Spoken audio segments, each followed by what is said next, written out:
Very quickly, talking about innovation, innovation as a concept, as an approach that can be deployed to make it happen by design and not just something that's magical. It's had its own evolution. It's been through its own life stages. Let's quickly talk about the history of how this concept came about and where it is today. And that's when we'll talk about how today the small is big, where the small enterprises are uniquely placed to make an impact that large organizations aren't. So let's talk about, just give me a moment. Look at it closely. You are right on top. In the middle is your customer, the consumer. You have your partners who help you do your work well. You have your competitors who keep you on your toes so that you keep innovating. And then you have the big brother, the regulator. When you look at history and you look at the industrial age, when it all started, innovation, that golden box was innovation. Product innovation was innovation, and innovation was product innovation. Organizations that focused on creating innovative products succeeded, and succeeded well. Now, by this time, the definition of innovation had become anything that touches the customer directly and generates new value for him or her is innovation. And as we went along, we realized that there were products out there that didn't feel like products, that were not physical, touchy-feely things. And we realized that what if a mutual fund company comes out with a product? What if a hospitality company comes out with a product? We said services could be products too, because they touch the customer and they generate new value for the customer. And therefore, we called these two offering innovation. Now, if innovation is about generating new value for the customer, we realized there were some events or activities in the ecosystem that were generating new value, but were not necessarily touching the customer directly. We said, what if we were to change our supply chain process? What if we were to change our manufacturing process? So therefore, process innovation became the next big thing in innovation. We saw a lot of cost cutting and a lot of optimization innovations coming through, and a whole lot of organizations focusing on that. By this time, organizations like Dell had come in, and they said exactly the same product, but I've changed the business model. And I have unlocked disproportionate value, and some of it I can pass on to you. Business model innovation was the next big thing. In fact, this was a watershed. If you look at the history of innovation itself and how it evolved as a concept, before this, you had very clear winners and losers. I remember I was growing up, and I was in college that time, and we would read in these global journals, and they would talk about India is 50 years behind US and so many years behind Japan, and you would wonder, what kind of a country are you born in? And by the time you are able to catch up, you'll be an old person, and they're not going to be sitting still. They're going to be jumping too. And we realized that by the time business model innovation came in, and there were these organizations or even countries that realized that you could just play around with the business models, the building blocks of it, and you could unlock new value. And somewhere, this made countries like us and a lot of new kinds of organizations competitive.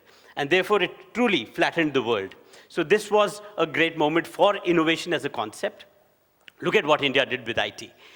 Now, more and more, as we go to various innovation conferences, there is a need being felt to define another kind of innovation, because the last couple of decades have seen a kind of innovation that has transformed industries that is not product innovation, process innovation, and business model innovation. It's beyond that. It's a kind of innovation that impacts not just you and your value chain, but has an impact which is beyond that. For want of a better word, we've started to call it ecosystem innovation. We've seen in the last couple of decades how often, just two guys in a garage come in and re-architect an ecosystem. When you do a wholesale re-architecture, obviously you become an orchestrator or an integrator, but we've realized it's actually possible to look at the current building blocks and stitch together interesting chains that give you disproportionate value or unlock value for you. And we've realized that ecosystem innovation often has shorter time to market as compared to product innovation, because product innovation has its own development, it takes its own development cycle and investment. Now, given this nature of ecosystem innovation, now let's look at what are small organizations uniquely placed to do and what large organizations are uniquely placed to do. In the last couple of sessions we were hearing, it's not about versus, it's about synergies. And both are working together. While large organizations sometimes wish that they could have some of this startup spirit, which is irreverent and resourceful and nimble, et cetera, in their managers and internal employees, surely large corporates and legacy businesses can learn from startups, and there's a whole lot that startups can learn from large legacy businesses that have actually had a huge impact in the past.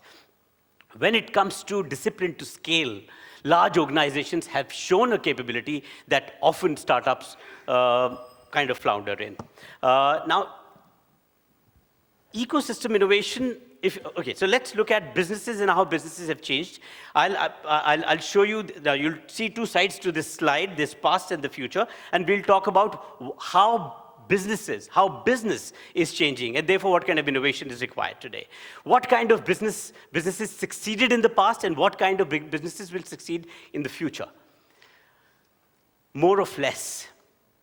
This is an industrial age concept of doing business. Have a large organization, which is a big organism with men and machines,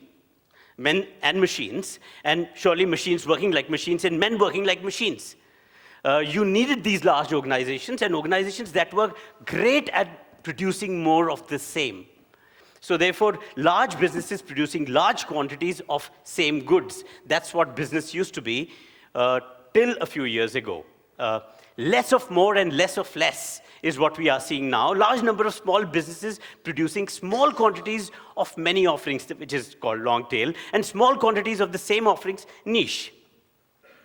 From asset economy, and we know that we've made a huge shift now. Asset economy, ownership of assets was key. Any organizations that had the capital to own assets and IP succeeded.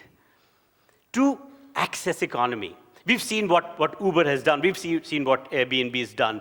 Access to benefit. If I can provide access to benefit to the consumers, asset ownership across the value chain isn't needed. And we've also realized now with new businesses that access is really of four kinds. One is physical access. Is it available close to me when I need it? There is economic access. It's available, but I can't afford it. It's available, I can afford it, but I don't understand it. It's too complex. It needs to be demystified. So intellectual access isn't available. It's available close to me.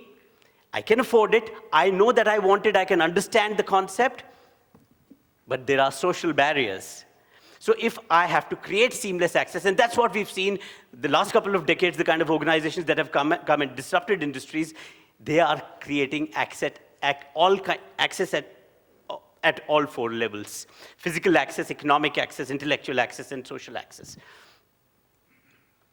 More answers than questions. We know that there were, organizations of the past were arrogant. Organizations of the past kind of came in with a point of view saying that we know what the market needs. And we'll go and, that famous saying, Henry Ford's, which, by the way, although it's a very old saying, but it still holds true for a large number of large organizations. Any customer can have a car painted any color that he wants, so long as it's black. Remember Henry Ford? Although a lot of organizations, through their communication, try and tell us that they care and they hear, they listen to us, but that's a lot of projection. A large of arrogant large businesses still are in this category. More questions than answers. We see businesses today who have the humility to say, we don't know everything. We have more questions than answers. In fact, you'll see that industries reach that stale, stagnant levels when they have more answers than questions. Everything becomes an SOP. When I go in with the humility and saying, I'm curious, I want to understand how it works. Those are the kind of organizations we see today. Organizations that are ready and secure enough to co-create with their customers. So it's not about getting answers to your current questions. It's also about finding new questions. The question is, what are some questions that we are not asking today? You get answers to your questions, you ask. But what about answers to questions that you don't ask? And these are the questions that need to be asked. And you see a lot of organizations that are secure enough who are saying, let's ask new questions. Questions is the new currency. If answers was the currency in the past, it's the questions. You know, in fact, it all started with price discovery. We've realized that it's not just price discovery. Startups go out there and actually discover the new segments that badly want them. They discover the value proposition. They discover the price. It's about discovering. I mean, when they pivot and they reject multiple versions, they actually go out there and discover the segment that needs them and the value proposition that will work for them. And therefore, they hit upon those interesting opportunity areas that are obvious only in hindsight. Rigid. And we saw a whole lot of organizations, and we still see them, struggling to retain relevance. It's the game of relevance. Who will remain relevant? And in the kind of world that we live in, which is changing really fast, you can't even predict. Remember, there was a time when large organizations would do 5-year planning. Today, you can't even predict the next year. How do you stay relevant in a world that you can't even predict what will happen?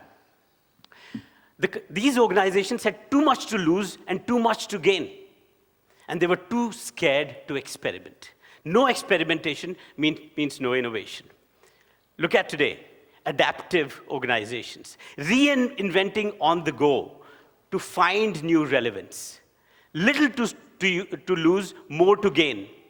Not rigid products. In fact, it's very interesting. All the things that we call products, we've realized are actually platforms. Because what do platforms give you? Platforms deliver variety in the present and evolvability through time. They are boringly predictable at the core, and they are amazingly interactive at the interface. Now, that's the kind of products or platforms that are being designed, as we see. And the organizations which are adaptive are creating products which are adaptive. Solution-focused. Organizations loved the solutions they delivered to the market. That's what, and they stood for those. Mastering and owning solutions and technologies. These examples have been quoted. Sony, MP3, and Kodak, etc. Purpose-focused. You see organizations today, they say that we feel strongly about this cultural tension out there, and this is our purpose. So they fall in love with, or they commit to, or they own a purpose. Solution doesn't matter. You are nimble enough to go out there and get the solution that will solve that purpose, or will solve the problems out there. They discard, like we said, this is very interesting how, like we said, how software world is teaching the legacy world, how you don't wait for the best solution ever. Because if you're going to be waiting for the best solution ever, you'll wait forever. You take your beta into the market, let the ecosystem play with it, you reject multiple versions till you hit upon, listen to the word, hit upon the winning version. You're not arrogant enough to say, I invented. I hit upon the winning version. So therefore, there is a difference between simplistic and elegant simplicity. The idea that comes to your mind first is simplistic. And you iterate to elegance. As you iterate, you go through complexity. And the simplicity that emerges on the other side of complexity is elegant simplicity. But for that, you must go through complexity. And that's what rapid iteration gives you. And that's what these organizations that are purpose-focused have realized. Built for predictability. Large organizations were built for predictability because they had invested huge sums of money in those huge factories, and they had hired a large number of people, men and machines, and they had to pay for them. And therefore, revenues had to be predictable, profits had to be predictable, costs had to be predictable, machines had to be predictable, men had to be predictable, and therefore, to have predictable men, what worked for them was factory model schooling that produced these kinds of people who are very, very compliant and who could work like machines. Don't bother about working like men there, right? Because men and human behavior could be unpredictable. You don't want normal human beings. You want very, very compliant people who would just listen to and follow instructions. Predictability was key. Look at what's happening in the world today. You have organizations that are built for emergence, always ready to leverage emergent value. it's not about predictability, it's about reliability today. Ability to leverage unanticipated changes. It's very interesting how, if you look at, Google is every day surprised at what the world is doing with it. Third-party developers and customers will come on top of my platform and create amazing value that I can't even imagine. Now, earlier kind of businesses, the creativity was limited to the creativity of the people running the organization. Platforms are different. Now, that's the kind of world we live in today. The world that's ready to leverage emergent value. If I'm not ready to leverage emergent value, I will kill any deviation, whether negative or positive. Negative deviation, sure, but positive deviation, if it's an opportunity, I'm not ready to leverage it. Almost like an autoimmune reaction, I will kill that new interesting opportunity that comes about because I am hardwired to killing any deviation. Now, that's what the world used to be earlier. Data and information-driven, generate data to optimize operations, to insights-driven. Generate insights, sure from data, we talk about big data, also from gut. Big data doesn't mean you leave aside your gut. I mean, there are humans and machines will work together for a long, long time. And insight is that fresh worldview altering meaning that emerges when unusual dots connect unexpectedly. It's about insights. And like we said, we're talking about currency. If questions are the new currency, insight is also a new currency. Arrogant enough to say, I'll change the world. We've heard of people who'll say, we'll go and let's dent the universe. Let's create a dent in the universe. That was the arrogance we worked with today. I'm the biggest innovator. My ideas, my way, my impact. We saw a lot of megalomaniacal visionaries succeeding in the past. The world is different today. We'll play our role to bring about the change we want to see. Today, the biggest innovator is not an individual. Today, the biggest innovator can't be one organization. Let me ask you a question here. Who do you think is the smartest person in this room? The one who brought this team together. Okay, so here's the answer. The smartest person in the room is the room. No one is smarter than the room. So by that logic, the smartest, most innovative innovator out there today is the ecosystem. We all will be very, very arrogant to say, I'm the person who's going to change the world. The world will change. The business world that we've created sits on natural world. There are socio-cultural systems on which this business system sits. And let me tell you, there are these deeper systemic urges that will drive the world. We'll be foolish to say that we'll change that. The world will change the way it will change. We will respond to the change. Some organizations will respond to it very well and succeed. Others won't. Being exploitative. We saw organizations competing to exploit resources, competing to exploit opportunities. Look at the kind of words we used in the business world earlier, which are very close to toxic masculinity. The kind of words we use were penetrate market, kill competition, capture market share. All the words, I don't know if you've heard about the term insecure overachievers. For a long time, we've celebrated organizations and people who were insecure overachievers. They were overachievers, people were clapping for them, but what drove their success was insecurity, that they were inadequate, because you try very, very hard. Look at the world today. We've come to a world. We're moving from toxic masculinity to maybe some things that femininity stands for. Harmony, nurturing. People are talking about collaboration, et cetera, et cetera. Look at the way the business world is changing. Congruence is the new word. Congruence within and congruence without. We've stopped looking at our organizations as a mechanical entity. An organization is a system. An organization is a system that sits on a larger supra-system, which is your industry supra-system, which sits on a larger supra-system, which is the socio-cultural, which is the society, the world. And within this system are subsystems, the functions. The moment you start looking at everything as a system, you do justice to it. Otherwise, you do injustice to your own system. Congruence is about integrating the needs of each subsystem with the integrity of the system. That's how systems work. In the past, we saw organizations which were just wanting to impress to sell. You know, very, very Western logic of fake it till you make it. I am better than who I am. And we hire these very talented ad agencies and communication agencies and PR agencies to show the world that I actually look better than I do. I am better than who I am, projecting, amplifying, pretentious world is what the business world was all about. Today, we know it's about being authentic. It's about being you. Because consumers aren't stupid. You don't have to be a shrink to see through pretense.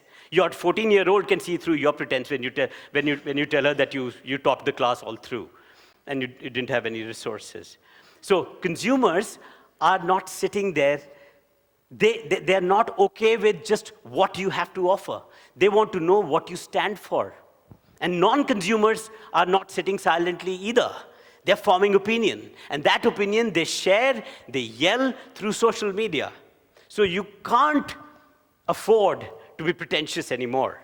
The time has come for organizations just to be themselves. And intent transparency gets you trust. That's what the world is all about. And organizations that understand it, know it. So if this is what past was, and this is what future is, look at the characteristics on the side. If the future belongs to organizations that have these characteristics, now look at the big legacy organization and look at the small startup, small SME. Doesn't this look uncannily interesting that small organizations naturally have these characteristics? And large organizations have naturally had those characteristics. They're changing too, and they must if they need to remain relevant. So when it comes to ecosystem innovation, small is big. The small businesses are uniquely placed to play their role in the future, and it's big. You know, we work with large organizations mostly. I don't work with small companies. And we have a very interesting approach called deconstruct to reconstruct. It's like, what if you were to inherit a very, a Lego set from a very talented elder brother? Two key words here, very talented and elder brother. Anyone who enters a new mature or a very mature industry actually gets that kind of a feeling. You are overwhelmed. It's a huge industry. There's so much that has happened. What can I do? So if you were to receive an old Lego set from a very talented elder brother, the artifact is already ready. It's not that those pieces are apart. It's a nice building that the elder brother made. Now, you can't change it. One, it's an elder brother. Two, it's too good. You can't recreate it. The only thing you can do is you can tweak and tinker. You can put a window there and a car there and maybe something else somewhere. Now, that's what happens. It's very interesting.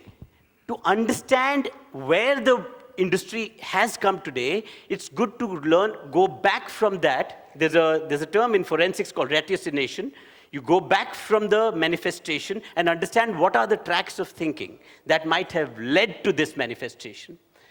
Learn from the current, but take it apart. Deconstruct to reconstruct. How do you take apart an ecosystem? This is what actually it looks like.